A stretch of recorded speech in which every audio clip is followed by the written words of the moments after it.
পারবে না, আমার পর ধাক্কা রয়েছে। কামড়া কামড়া কামড়া।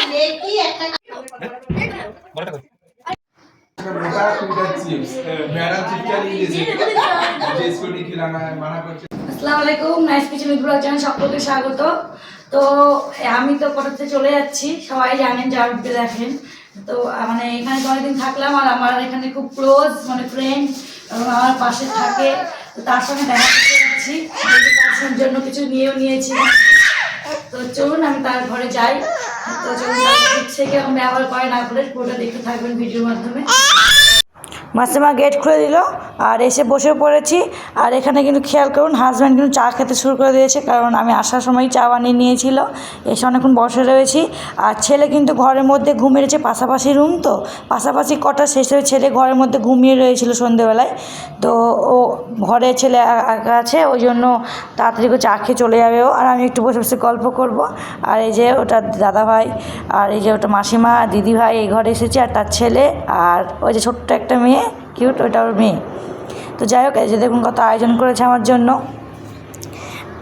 তো এসেছি তার কাছে দেখা করতে, মনটা প্রচুরই খারাপ, কারণ এখানে আমার সবথেকে কাছের বলতে একজনই ছিল, যাকে আমি আমার সবসময় আমার সাহায্য পেয়েছিলাম। মানে আমার মেয়ে হতে আমি পুরো একাই ছিলাম, বাড়ির কেউ আসেনি, তো তখন কিন্তু আমার পাশে সবসময় সে ছিল। যখনই কিছু ফোন করে বলতাম তখনই সে মানে চলে আসতো। মাম্মির কাছে তোমার গিফট আনার কোনো দরকার আছে? দেখো তো আমার গিফট এনেছে, এটা ভিডিও কর। আমার গিফট এনেছে মাম্মি। মাসিমাকে জানেন দাদার জন্য ও চা খায় না কেমন ছেলে? জানে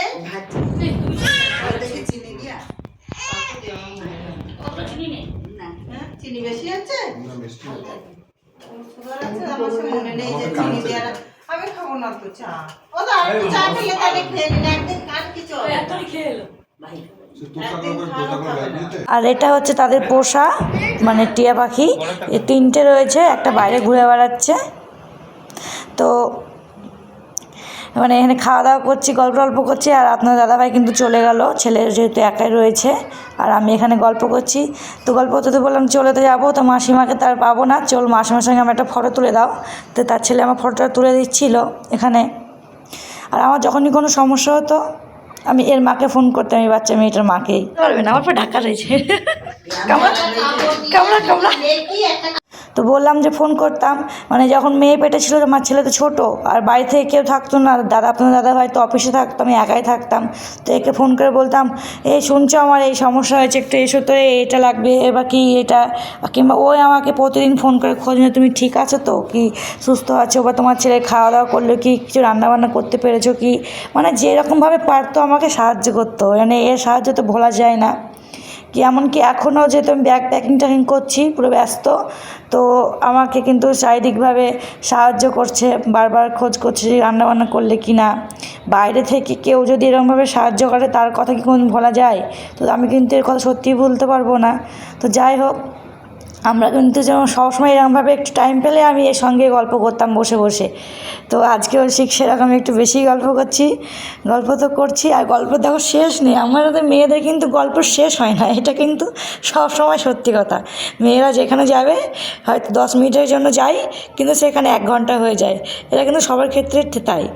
তো আমি গল্প করছি ঠিকই, কিন্তু অনেকক্ষণই গল্প করছিলাম, তো আপনাদের সঙ্গে এইটুখানি শেয়ার করলাম।